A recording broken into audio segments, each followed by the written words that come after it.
Hello and welcome to the Feck It Fun, Fabulous and Free Eating Disorder Recovery podcast. I'm Helly and I'm here to provide regular bursts of information and inspiration, some neuroscience applicable to eating disorder recovery, perhaps a few rants, but otherwise lots of positivity with a bit of a feck it attitude, some fun and a sprinkling of fabulousness to help everyone find freedom in recovery. How are you doing, everybody? I hope everybody's doing really well. I'm Helly. I'm here to talk about eating disorders and addictions to energy deficit and all things related to that to help you bash an eating disorder out of your life and find your freedom from it. This is the Feck It Fun, Fabulous and Free Eating Disorder Recovery podcast. So in today's episode, I am just popping this episode out there as a little bonus episode to share with you the very exciting news that my second book is available to buy now. And the second book is called Aiming for Overshoot, and it's essentially a complementary handbook that you can either read alongside my first book, which is called Addicted to Energy Deficit, or you can read it independently of the first book. So this book, Aiming for Overshoot, really provides practical information and tools as well as motivation and inspiration to empower you to do all you need to do to overcome the challenging thoughts, emotions, physical changes and life obstacles that can make finding freedom from a restrictive eating disorder so hard. But hopefully this book will really help you develop a few more tools and a few more tactics just to make it a little bit easier to get to where you need to be. So Aiming for Overshoot is essentially a book to dip in and out of whenever you're feeling a bit stuck with something in your process to bash the eating disorder out your life, or when you need a little bit of reassurance or motivation to keep going. Sadly, nothing is a magic pill when it comes to overcoming an eating disorder that's going to make the process of overcoming the eating disorder suddenly feel easy. But I really hope that the book might help, even if that's just a little smidgen of a bit, because even a little smidgen of a bit of help and motivation in overcoming an eating disorder can make a difference. So you might then be wondering why I called the book Aiming for Overshoot, and why you would ever consider reading a book that sounds like it advocates doing the very thing that strikes terror into your heart. Or it strikes terror into your eating disorder's heart anyway. Well, to help you understand the credibility behind the idea of actively pursuing Overshoot to overcome a restrictive eating disorder, let's just go back to a little bit of neurobiology for a moment. So one of the key reasons that Overshoot can be so important to overcoming a restrictive eating disorder is that the body going into this fat overshoot is almost certainly a prerequisite to get you out of the current state of energy deficit that your brain is addicted to. So my first book, Addicted to Energy Deficit, explains why your body goes through a process of fat overshoot when it's restoring from a semi-starved state, and why this fat overshoot is so necessary to ensure your body can fully restore and repair all the lean tissues and really completely get out of energy deficit. Because only when your body has fully gained both fat and lean tissue stores will your brain recognize that you are in energy balance. And it's only when you're back in energy balance that you finally reach a physical state that will allow you to also fully overcome the eating disorder on a brain-based level. So without the fat overshoot, you don't escape energy deficit and you won't overcome the eating disorder completely. And the other critical aspect to overcoming a restrictive eating disorder is brain reprogramming. And you'll find a lot of information about that and what it means in earlier episodes of this podcast and in blog posts on my website, as well as in Addicted to Energy Deficit. But the brain networks that have become deeply embedded over the years of your addiction to the pursuit of energy deficit essentially need to be unwired, and your brain needs to wire in new circuits that will drive behaviours of unrestricted eating without compulsions to compensate for it. So I gave you a more detailed neuroscience-based explanation for why the best method to fully reprogram your brain is by full abstinence from restrictive eating and all the eating disorder behaviours in an earlier episode. So you can go away and listen to that again if you need to. And as I say, all the information is in the book Addicted to Energy Deficit about that. But then if you think about how you abstain from the eating disorder, how you abstain from energy deficit, well, as I discussed in that episode about abstaining from an eating disorder, you need to stop behaving like someone aiming to lose or closely control their weight and start acting like someone who wants to gain weight, even if you don't think you want to gain weight, even if you're pretty damn sure you don't want to gain weight. Just act like a person who does want to gain weight. Put in the behaviours that show you are aiming for weight gain, and you will get free of this eating disorder a heck of a lot faster than if you don't. Because if you are actively aiming to gain weight, then you will do all the things that are most beneficial to your brain rewiring process. So, for example, you'll eat frequently and abundantly with foods that are dense and high in calories and fats, while not doing anything that will unnecessarily expend energy because you can't afford to waste it. So effectively, you will be doing all the things that a restrictive eating disorder tries to stop you doing. So when you are deliberately aiming for overshoot, you essentially take on the necessary abstinence mindset that will get you where you need to be. And that is towards a brain that is reprogramming very effectively as your body restores and fully emerges from energy deficit. And in this way, you address both sides of the process. You address the physical restoration and the brain reprogramming in the best possible ways with much faster and more effective results.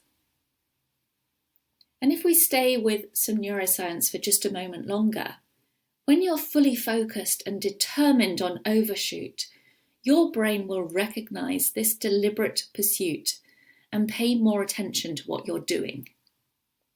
So your brain will notice that these behaviours in pursuit of weight gain are intentional. You're wanting to do it. And then it's more likely to recognise them as a good thing and make it more likely that your deep learning or your rewiring process occurs more rapidly and that the new developing brain circuits become stronger and deeper, which is effectively what you want at the end of the day. So there's a lot on a neurobiological level for why aiming for overshoot can be such a good and positive way to overcome a restrictive eating disorder. But why else should you aim for overshoot? Well, perhaps you're listening to this and you were intrigued by the title of the episode or of the book because you've been through eating disorder treatment or attempted to overcome the eating disorder yourself, even multiple times in the past, and you haven't yet reached the freedom that you know is out there for you. And you know there has to be a way to overcome this eating disorder, but the approaches you've tried haven't felt quite right and haven't ever taken you far enough and left you stuck either in that quasi-state of half living, half existing with an eating disorder, or even sliding backwards each time. At the end of the day, the old saying that if you always do what you've always done, you'll always get what you always got is true. Why would the outcome be different if you keep pursuing recovery in ways you have before? If they've never worked before, what's going to make them work now? Perhaps then a little bit of you is thinking, maybe it's time to do something a little bit different this time. Maybe it's time to go a little bit more extreme. And perhaps deep down, no matter how terrified you might also be, you know that it's time to try an approach that might seem extreme, but perhaps that's because you also have a gut feeling that it might actually work. And finally, I suspect that you are intrigued by this idea of pursuing weight gain to the point of fat overshoot, because as uncomfortable as you are with this level of weight gain, at a deeper level, you want to move past the aversion to gaining weight. You want to eat all the food you are hungry for and to rest your weary body and mind in ways that make you gain weight, but that will also come with intense relief, because you no longer have to spend every day hungry, cold and driven, and very likely feeling very lost, isolated and alone. You don't need to live like that anymore. You can have a life that is so different and that is so much more colourful, warm, full of love, full of hope, full of life. As I discussed in Addicted to Energy Deficit, and it's something I do talk about quite a lot, the people who overcome restrictive eating disorders empower themselves. They develop tools and they find support to break eating disorder habits and restrictive eating patterns in more complete and feck-it-style ways than those who don't. They let the weight gain happen, accepting overshoot without attempting to manipulate it, even if at first they struggle with their changing body. And they hold on and they push through. And they learn that life is so much better in a body that's no longer in energy deficit, and when their minds are free to live with more authenticity than was ever possible with the eating disorder. It does take making yourself vulnerable. It does take empowering yourself, but also finding the courage to be vulnerable and ask for help. But that life of freedom, that life of being able to live with authenticity, you can have that too. Just empower yourself and aim for overshoot.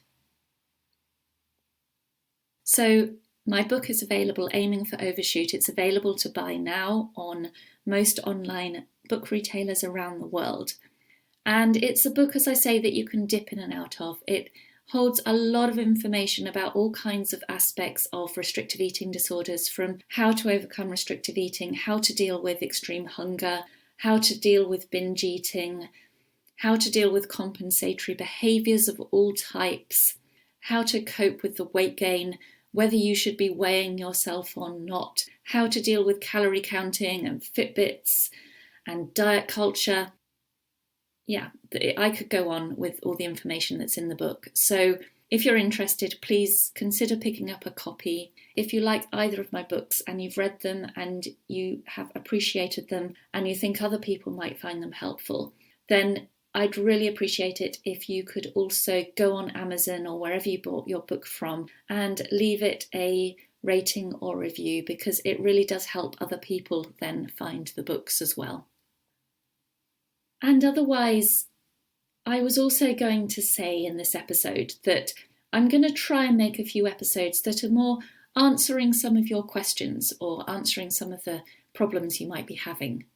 So if you've got any questions for me, any little issues or niggles you might be having in overcoming the eating disorder, then just drop me a quick email or contact me through my website, and I will try and start to answer a few questions that people might have in little episodes on this podcast so that they help everybody out.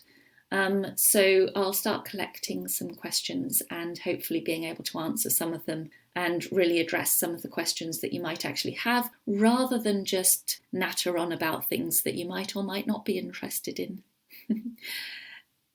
So otherwise, guys, please do all you can to overcome the eating disorder. I really do know it's not easy. I know it's very easy to say, just go and do this. And when your brain and your body and everything else is screaming at you that that's the most wrong thing you could ever be doing, it's really hard to go against those inner beliefs and those limiting thoughts and those emotions and that real tug of war that can go on.